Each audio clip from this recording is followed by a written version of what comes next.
Sana perfect. Magandang hapon sa inyo.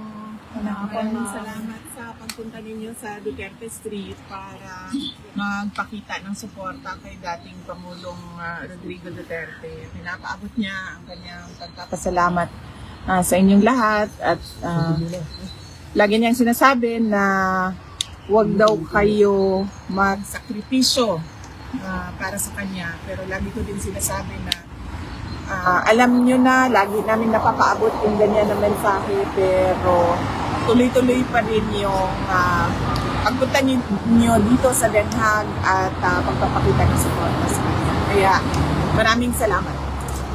VP Inday, good afternoon. Kamusta po kayo ngayon, ma'am? Ano ba?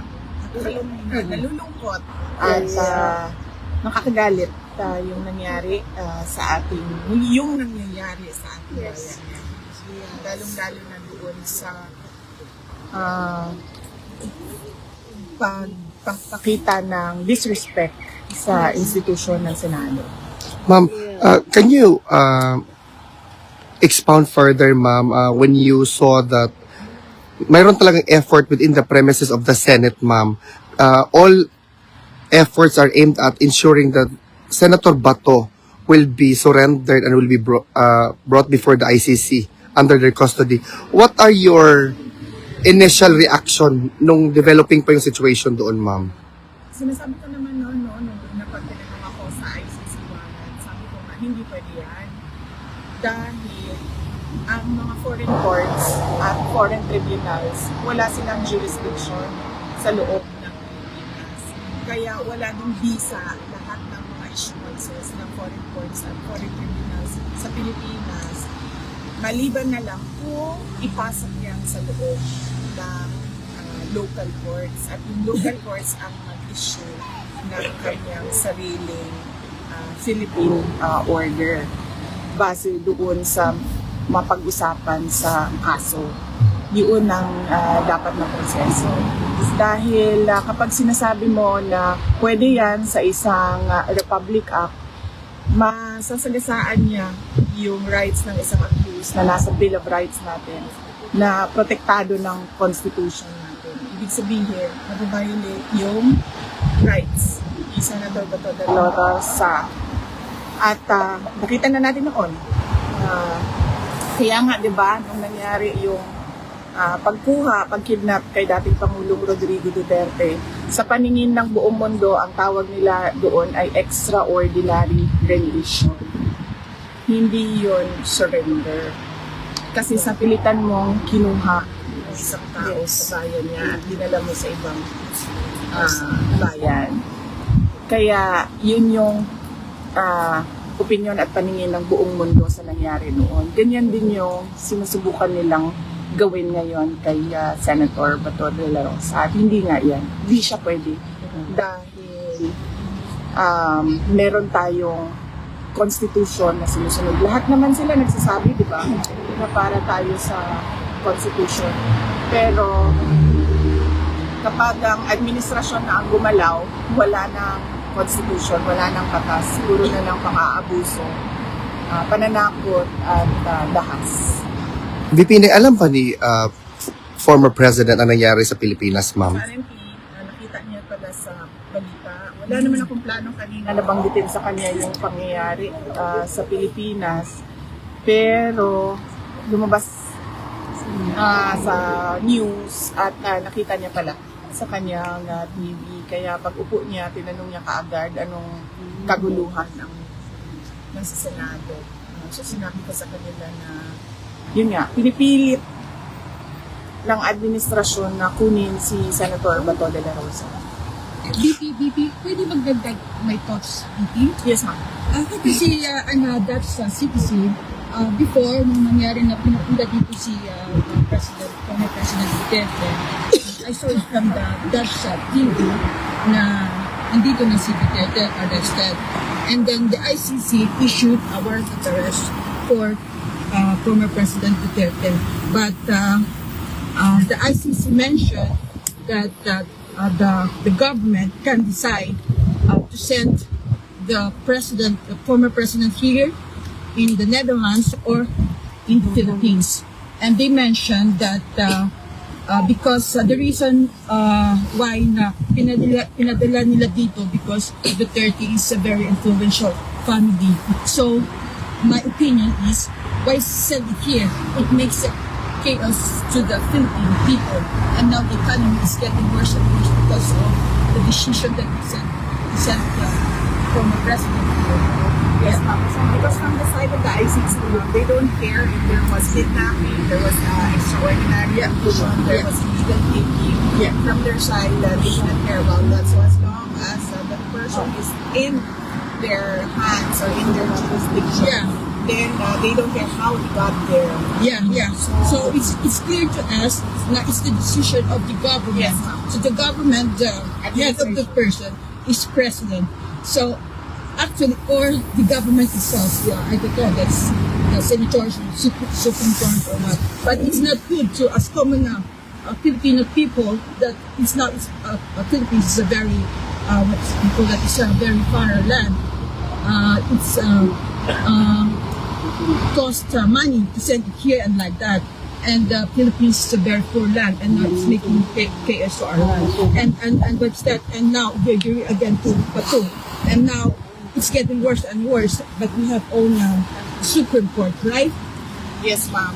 Well, hopefully, Senator Bato gets a reprieve from the Supreme Court, but we will know in about 6 days, ma'am, because as I understand, the Supreme Court issued an order for comments in 72 hours and reply within 72 hours. So that's a total of 6 days. I hope the Philippine or the attorneys, a lot of attorneys, but there are some politics. There are people keep on making the decision that the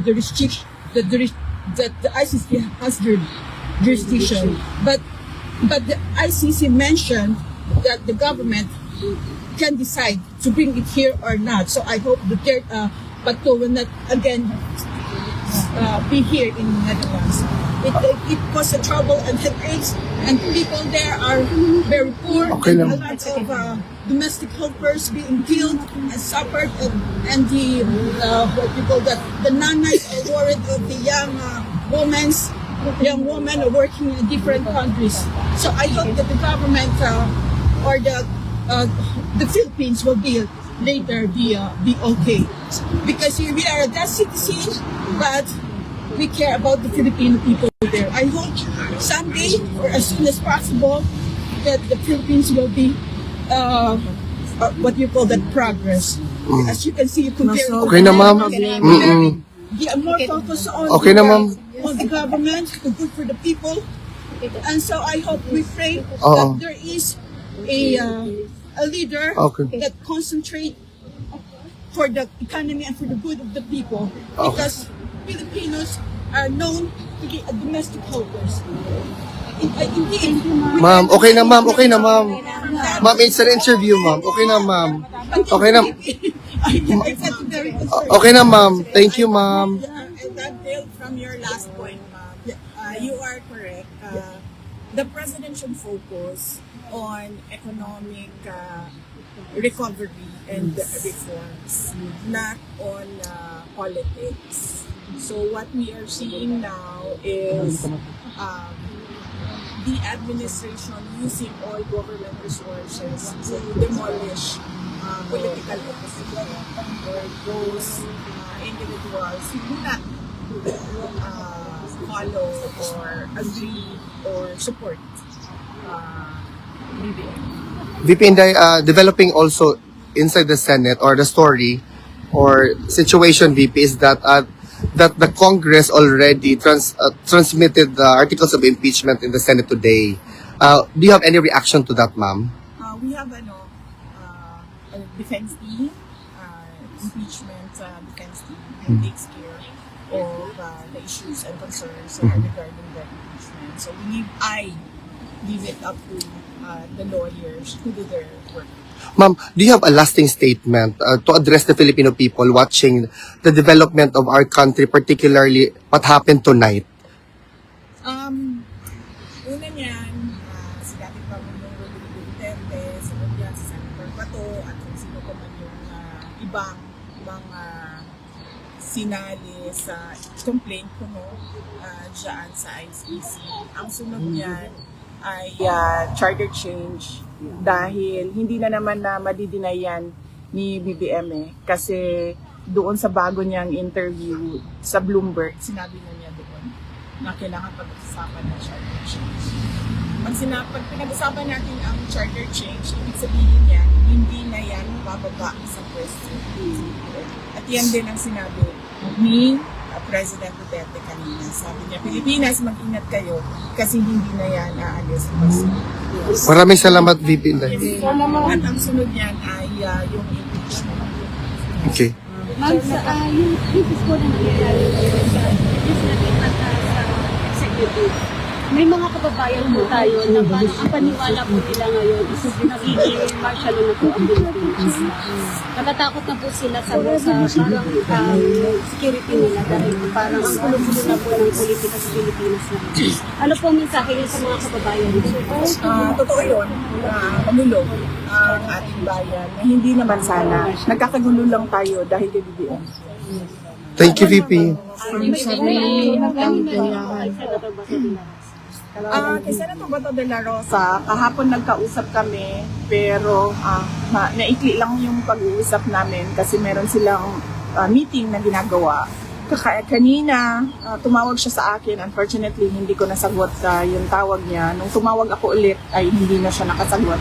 Meron akong nakausap kanina na nasa loob ng Senado, pero hindi pa nangyari yung kaguluhan. Hindi pa nangyari yung putukan. Papasok na kasi ako kanina dito sa ICC detention unit, kaya hindi ko na follow up yung tawag ko kay Senator Bato de la Rosa. Hindi na kasi siya nakasagot. Maghahanap ako mamaya ng tao na pwede kasama niya or pwede na kumausap sa kanya para matanong kung paano magbigay ng suporta o ano yung mga kailangan niya na pwede namin itulong sa kanya paano magbigay ng suporta. Thank you, VP Inday. Mabuhay ka, ma'am. Laban lang, ma'am. Nandito kami para sa'yo. Okay. Picture na ta, guys. Dito yung start. Exit doon. Correct, Guys, oo. dito, ma'am. Dito Dito sa... tayo, ma'am. Sino Wala man, ma'am.